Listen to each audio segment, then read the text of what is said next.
All right, ladies and gentlemen, it's time for your Smackdown review for January 12th, 2024. Outside the bloodline stuff, I thought this was just a boring show. Just a bunch of pointless matches with no storyline. No Roman Reigns again. And yeah, at least you had Randy Orton guys on there. He was the only big star on the show, really. Him and LA Knight. And you had AJ Styles with him. But yeah, outside the bloodline stuff, there's just not much else to care for. There is potential maybe with the Bobby Lashley Street Profits storyline with Karrion Kross and the Authors of Pain, because this is probably most likely Karrion Kross's last chance to get over, but he just never gets segments in the ring. He always get those. It's always either a backstage segment for Karrion Kross or he gets a video package. He never has a segment in the ring to see if he's over with the crowd or not. So it's probably his last chance. And then you had the LWO storyline, like they're trying to fight for who's the real LWO or whatever or something. And but that's not gonna get good until Rey Mysterio comes back because he's gonna feud with Santos when he returns eventually. So we just gotta wait and see until that happens, until Rey heals up. And then we had so the main thing on the show tonight was pretty much Paul Heyman trying to find a partner to team up with the Bloodline since Roman wasn't there. And he was like trying to recruit a bunch of SmackDown superstars in the back, and he couldn't find anybody. And then so that was pretty much the main thing. All right, let's get to it. All right, so SmackDown starts off with Grayson Waller and Austin Theory making their entrance. Then they show the video package, and then Cameron Grimes is making his entrance, but Solo and Jimmy they attack him right there. And then Bloodline, Solo and Jimmy go to the ring. Grayson Waller and Austin Theory leave. And then Paul Heyman just shows up right there in the ring. And he grabs the mic. And Nick Aldis is like near the ring too during when Paul Heyman was talking. And then Paul Heyman says, "Oh, we're not the bad guys. The bad guy's not Jimmy Uso. The bad guy's not Solo Sikoa. The bad guy's not Roman Reigns. The bad guy's not even the Wise Man. The bad guy is Aldis, Nick Aldis." Nick Aldis got up on the apron and just yanked the mic away from Heyman. And he says, um, or Paul Heyman says before Nick Aldis grabbed the mic, he says it's guaranteed Roman will lose in a fatal four way. And then he grabbed the mic from him. He says four way is a done deal. Bloodline is going to be in the main event tonight. And it's gonna be AJ Styles, LA Knight, and Randy Orton versus Jimmy Uso, Solo Sikoa, and Roman Reigns. And then Paul Heyman, he gets the mic. He says Roman's not even here. And he tells Paul Heyman, "You have until the end of the night to find a partner." Says if you can't find anybody, it's gonna be a handicap match, 3-on-2. Why would This makes no sense. Why would you tease Roman Reigns being in the main event? He's not even on the show. And they like released his January schedule. What was it, November, end of November, early December? This makes no sense. All right. All right. So back from commercial break, there's a segment in the back with Solo and Jimmy and Paul Heyman. So Jimmy said, "Oh, ain't nobody gonna team with us." Paul Heyman said, "Don't worry, man. I'll find someone." Jimmy says, "I'm worried, Oos. You worried, Solo?" Solo just playing it cool or whatever. I never worry. And Jimmy's freaking out, man. He's having a panic attack, yo. All right, next up, we got a tag match. Angel with Humberto versus Cruz and Wild. So it's pretty much the LWO guys just facing each other. Or they're trying to find out who's the real LWO. I think Santos was on commentary. I think he said their name was something else. I don't know. I can't remember. Just don't really care about this match. Angel and Garza tossed Wild from the top rope. Humberto hit Wild with the power bomb for a 2 count. And all of a sudden, Carlito's music hits. Dude, he's gotta change his music, man. His old theme song was way better. So his music hits. Santos is waiting for him. He stands up out of his chair near the announce table while he's doing commentary, and then Carlito jumps Santos from behind, and they fight off into the crowd. And then Angel Garza he pins one of the other guys for the win and he grabs a rope when he does it. Just didn't really care for this, but we'll see if next week or the week after Carlito and Santos Escobar have a match to pretty much end this little mini feud, I guess, that they're having. Next up, we got a backstage segment, Austin Theory and Carmelo Hayes. Carmelo Hayes is like talking to Nick Aldis. Nick Aldis is like, "Oh, you impressed me in the tournament. I want to see like what else you can do or whatever, your future or something like that." And then Austin Theory and Grayson Waller show up. Grayson Waller, they're pretty much talking trash to Carmelo Hayes. And Austin Theory says, "Oh, you're not even on my level."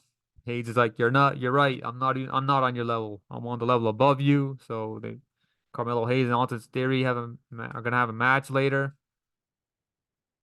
Then we got a segment in the back. Paul Heyman, he tries to recruit Carlito. He's holding Carlito's apple. And then, yeah, so he says something to him in Spanish, and then Carlito says, "The only person I want to fight is Santos." And then that was it. And he took the apple, and yeah, whatever. So Carlito says no. So Paul Heyman's 0 for 1. Next up, we got a segment in the or pre-taped segment, or just somewhere. They probably taped it earlier in the week. Logan Paul says, if you wear the if Kevin Owens wears the cast at the Royal Rumble, the match is off," and he threatened him with a lawsuit. And then he called him a cheater, pumpkin eater. Come on, man. What are we doing, man? We're in freaking grade 3, man. You gotta do like little kid insults. Come on, man. That's pathetic. WWE can do better than that, man. That's embarrassing. All right, next up we got a segment this is a pre-tape segment earlier in the day with Butch and Tyler Bates. They're like drinking lattes or cappuccinos or whatever they're drinking. I don't know. And then the segment was pretty much Tyler wants to team up and Butch wants to do his own thing. And apparently Butch wants to go back to his old name. I don't really care. Pete Dunne or whatever his name was. I don't see a difference of that. I don't see if that's gonna make a difference or not. Just don't really care for this either. Next up, we got Bianca versus Bailey. Bianca defeats Bailey at one point during the match. Bailey like starts selling a knee injury, and she wants one of the other members of Damage Control to like take her spot in the match, and like because she's injured or whatever. None of them do. So yeah, Bianca wins, and then Bailey's like all worried and stuff after the match. I don't know. So so are they gonna kick Bailey out, or is Bailey gonna win the Rumble and then she's gonna leave on her own? I don't know. Don't really care about this. All right, next up we got a segment in the back. Kevin Owens. He's inviting Logan Paul to be a guest on his show, and he says he won't wear the cast at the Rumble. So yeah, that's pretty much it. Don't really care for that either. All right, next up we got Lashley and the Street Profits. They're pretty much all business because Lashley didn't do the regular thing he does on his entrance where he crosses his arms and then he spreads his arms and like the fireworks happen. These guys are all business.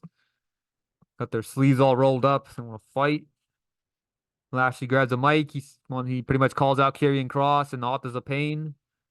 And then that Paul Ellering guy, legendary manager, he shows up right there. And a video package plays on the Titantron. And then that was pretty much it. Let's just, I don't know. Why those guys show up and like do a segment together in the ring? I don't see the point in this. Hopefully this thing starts getting better and start having segments in the ring. Is this going to be another pointless feud for Lashley, Street Profits? That goes nowhere. All right, we got a match: Carmelo Hayes versus Austin Theory. So this match it pretty much ended in a draw because one of the guys got injured. I think Austin Theory got injured. He was trying to do a Spanish fly on Carmelo Hayes, and Austin Theory's head ended up hitting the mat or whatever when he tried to do it, and then the ref went to check on them, and he pretty much threw up the X sign. That means like the one or two of the wrestlers is pretty much injured in the match, so and in a draw. And then later on in the night, there was an update that Carmelo Hayes is okay, but Austin Theory might be injured or something. I don't know. So we'll see what happens. But I think they're both okay. There's like no serious injuries, I think. I don't know. That's what the update was, I guess. All right, next up we got another segment in the back. This time Paul Heyman, he tries to recruit Bobby Lashley. Hey, Bobby, we're friends, man. Our long-term friendship. And Lashley says, or he pretty much trying to recruit Bobby Lashley that way. And Bobby Lashley says, the only way I'm gonna help uh face anybody in the bloodline is gonna be Roman Reigns. That's face to face. Yeah, because during this whole title reign, he hasn't faced Roman Reigns yet. 3 years, 3.5 years, and he hasn't faced Roman for the title yet.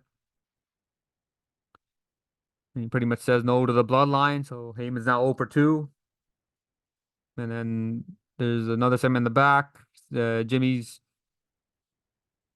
It's another segment in the back with the bloodline. Jimmy's like, "Did you find us a partner, OG?" Paul Heyman like pauses for a couple seconds. He says, "No one is deemed worthy to team up with you guys. It's gonna be a handicap match." Paul Heyman is stressing out, man, when Roman Reigns is not around. He should go see a therapist or something. Man, he's stressed out. And Jimmy says, "I'm worried." Solo he says, "I'm not worried." Man, Jimmy says, "Then if Solo not worried, I'm not worried." No yeet. This man's a fool now, Jimmy, man. He's become a comedy act. All right, next up. During Randy Orton's entrance, Solo Sikoa and Jimmy Uso, they attacked Randy Orton. So now it's pretty much a 2-on-2 match. It's going to be Solo and Jimmy versus AJ Styles and LA Knight. Right there, Simone Spike. And then, yeah, right there, got the match. Jimmy goes for a super kick. It was intended for AJ. Styles moved out the way and he hit LA Knight. So LA Knight drops to the outside. Then Randy Orton music hits. And he makes his comeback to the ring after his injury. Pretty much gets the tag, cleans house. Then he hits the RKO for the win. And then after the match, Solo attacks Randy. And then AJ Styles hit the phenomenal forearm on Solo. LA Knight hit the BFT. And Randy Orton hit another RKO on Solo. So yeah, 2 RKOs. And then outside the ring, oh yeah, they hit him with the steps on Jimmy. And then outside the ring, they did the old school Shield power bomb, Roman's power bomb through the table on Solo Sikoa. And Randy Orton was like talking trash. He's like, screw your big ass and screw the bloodline or whatever. And that's pretty much it for SmackDown. Yeah, overall, I thought most of it was just boring. Just pointless matches with no storyline, no build up. And then the only interesting stuff was the Paul Heyman, the bloodline stuff. So yeah, that was pretty much it for SmackDown. See ya.